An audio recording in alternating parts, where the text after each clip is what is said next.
बहुत समय पहले की बात है।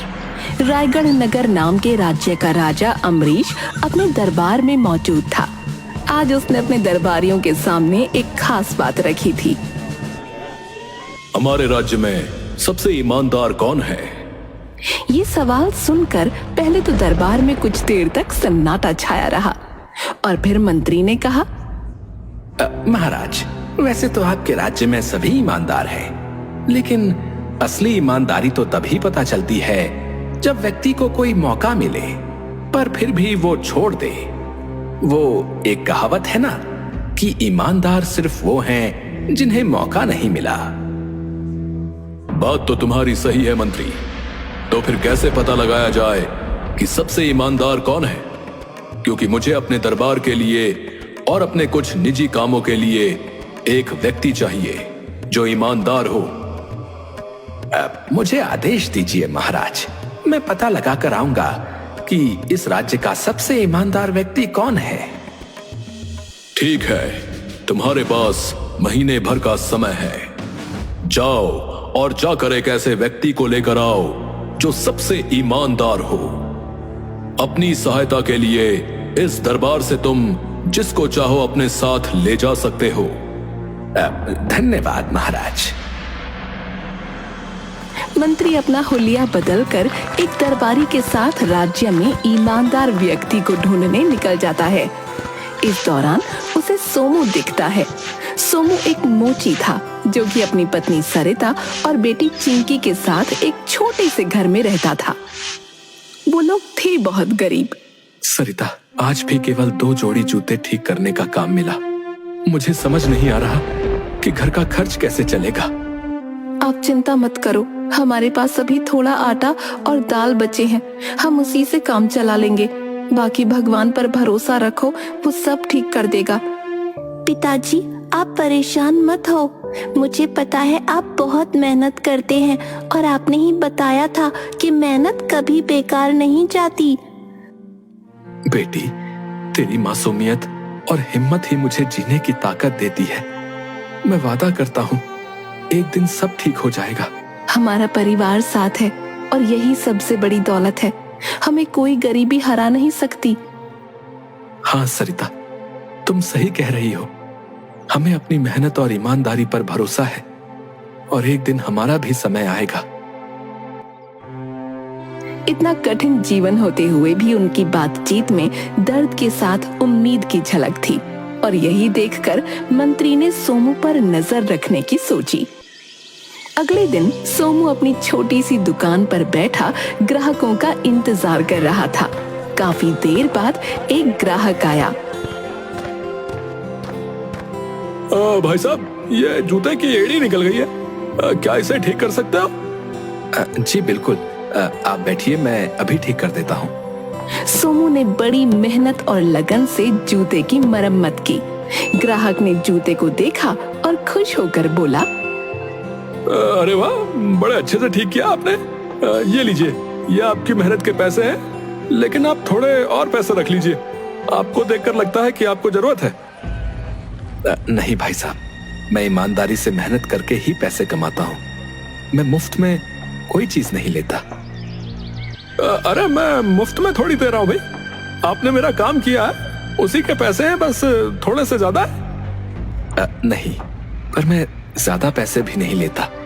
जितना काम उतने पैसे। आपने मेरे बारे में सोचा, उसके लिए धन्यवाद।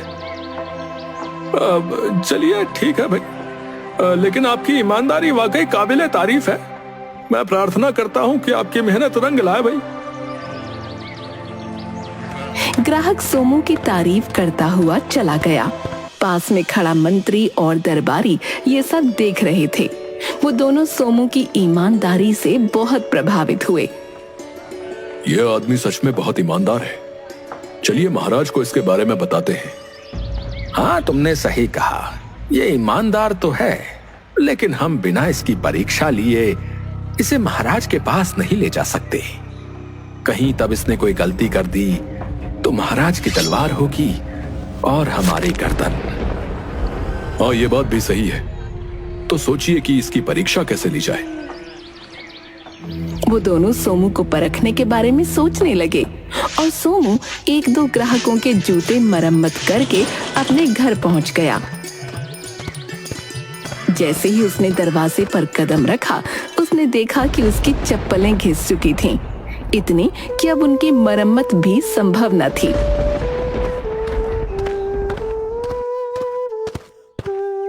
ओह, अब तो मेरी चप्पलें भी टूट गई। इसी की कमी थी बस कि चप्पलों और जूतों की मरम्मत करूं और खुद नंगे पैर घूमूं। उसके पास नई चप्पलें खरीदने के पैसे नहीं थे, क्योंकि जो थोड़े बहुत पैसे थे वो तो खाने के लिए ही कम पड़ रहे थे। हमारी भी चप्पलें टूट गई हैं, अब हम नंगे पांव कैसे चलेंगे? पिताजी, हम नई चप्पलें कब खरीदेंगे? सरिता, चिंकी, मुझे माफ करना, अभी हमारे पास पैसे नहीं हैं। पहले हमें खाने की चिंता करनी होगी। ए जी, आप चिंता मत करो, हम नंगे पांव भी रह सकते हैं, लेकिन भूखे नहीं। हाँ पिताजी, हम सब मिलकर इस कठिनाई को भी पार कर लेंगे। मुझे चप्पलें नहीं चाहिए। चिंकी के मुंह से ये बात सुनकर सोमू को रोना आ गया। वो अपने आंसू छुपाने के लिए मुंह धोने लगा। उनकी गरीबी ने उन्हें नंगे पांव चलने पर मजबूर कर दिया था और नंगे पांव चलने की वजह से चिंकी को ठंड लग गई और वो बहुत बीमार पड़ गई। सरिता, चिंकी की हालत बहुत खराब है, मैं वैद्य को बुलाकर लाता हूँ। सोमू दौड़ते हुए गया और वैद्य को बुला लाया। वैद्य जी, मेरी बेटी बहुत बीमार है, कृपया उसका इलाज कर दें। देखो सोमू, मैं मुफ्त में इलाज नहीं कर सकता, मेरा भी परिवार है। वैद्य जी, कृपया मेरी बेटी की जान बचा लीजिए। हमारे पास अभी पैसे नहीं हैं, पर हम जल्द ही चुका देंगे। वैद्य ने सिर हिलाते हुए मना कर दिया। ये देखकर सरिता ने अपना मंगलसूत्र निकालकर वैद्य के सामने रख दिया। ये लो, मेरे पास यही है, इसे रख लो और हमारी बेटी का इलाज कर दो। ठीक है। वैद्य ने चिंकी का इलाज शुरू किया। ये देखकर मंत्री और दरबारी बहुत दुखी हुए। मंत्री जी, इनकी कुछ मदद करिए, मुझसे ये सब देखा नहीं जा रहा। नहीं, हम इनकी मदद नहीं कर सकते, हमें इनकी परीक्षा लेनी है। और वैसे भी चिंकी का इलाज हो रहा है, भगवान ने चाहा तो वो जल्दी सही हो जाएगी। फिलहाल तुम्हें कल मेरा एक काम करना है। हाँ जी, बताइए।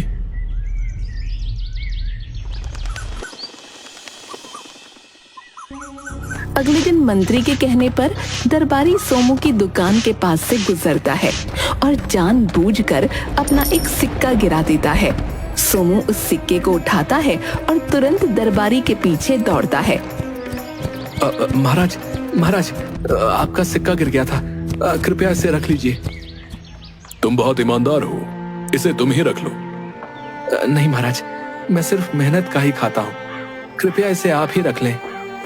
दरबारी सोमू की ईमानदारी से प्रभावित होकर वापस मंत्री के पास गया और सारी घटना बताई। मंत्री जी, सोमू सचमुच बहुत ईमानदार व्यक्ति है, उसने मेरा गिराया हुआ सिक्का भी नहीं रखा। ये बहुत अच्छा है, लेकिन हमें एक आखिरी परीक्षा लेनी होगी। आपको शर्म नहीं आती? एक गरीब व्यक्ति को इतनी बार परीक्षा में डाल रहे हैं, उसकी ईमानदारी तो साफ साफ दिख रही है।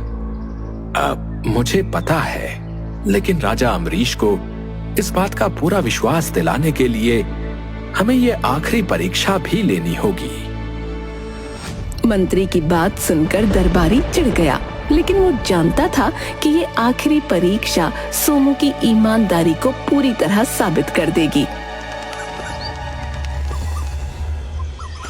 अगले दिन मंत्री एक साधारण आदमी के रूप में सोमू की दुकान पर गया।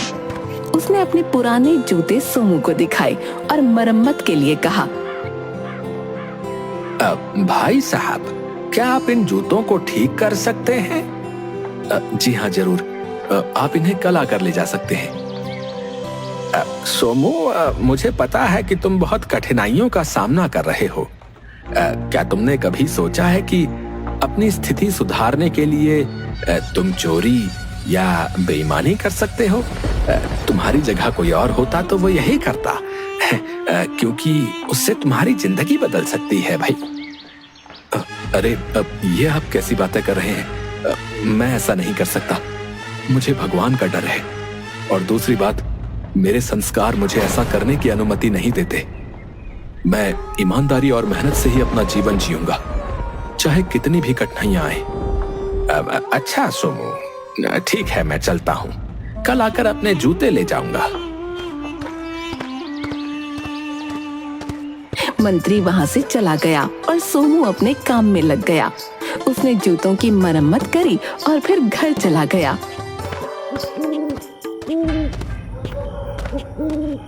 रात का समय था और सोमू अपने घर में बैठा था। उसी समय मंत्री और दरबारी उसकी खिड़की के पास आए और बातें करने लगे ताकि सोमू उनकी बातें सुन सके। सुनो, इस मोची को जिसने जूते दिए थे, उसने जूतों के तलों में हीरे छिपाए हैं। हाँ, हमें आज रात ही उन हीरो को चुराना होगा। ये मोची पक्का उन जूतों को अपने घर में ही छिपाए होगा। सोमू ने उनकी बातें सुन ली और चिंता में पड़ गया। वो तुरंत अपनी दुकान की ओर दौड़ पड़ा। जैसे ही मंत्री और दरबारी ने सोमू को भागते हुए देखा, मंत्री ने कहा, देखा, इसे लालच आ गया। तुम इसे बड़ा ईमानदार समझ रहे थे, इसका भी ईमान डोल गया।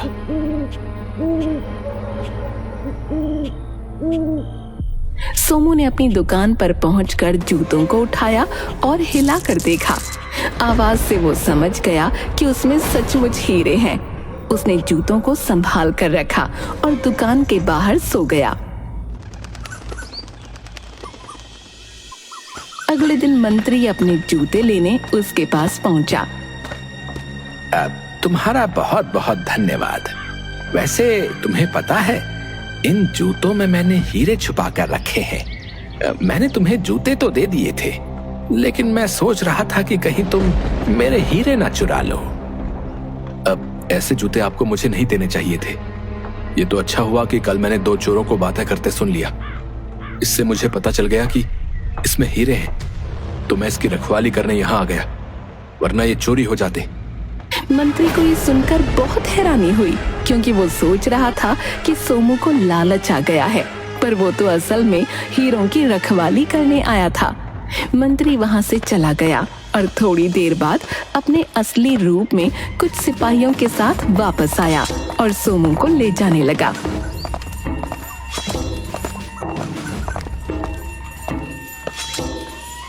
अरे लेकिन मेरा दोष क्या है? चुपचाप चलो, महाराज ने तुम्हें बुलाया है। वो लोग उसको लेकर दरबार में पहुंचे। ये बात सरिता को पता चली तो सरिता भी चिंकी के साथ फौरन वहां पहुंच गई। मंत्री ने राजा अमरीश को पूरी बात बताई और कहा, महाराज, आपने इस राज्य का सबसे ईमानदार व्यक्ति लाने को कहा था ना? मैं ले आया। ये है मोची सोमू। सोमू, तुमने हीरे क्यों नहीं चुराए? तुम अपनी किस्मत बदल सकते थे उन हीरो से। किस्मत तो भगवान ने लिखी है, वो चंद पत्थरों से कैसे बदल सकती है? बल्कि अगर मैं ऐसा करता तो खुद की और अपनी बेटी की नजरों में गिर जाता। मैं अपनी बेटी को गलत संस्कार नहीं दे सकता महाराज।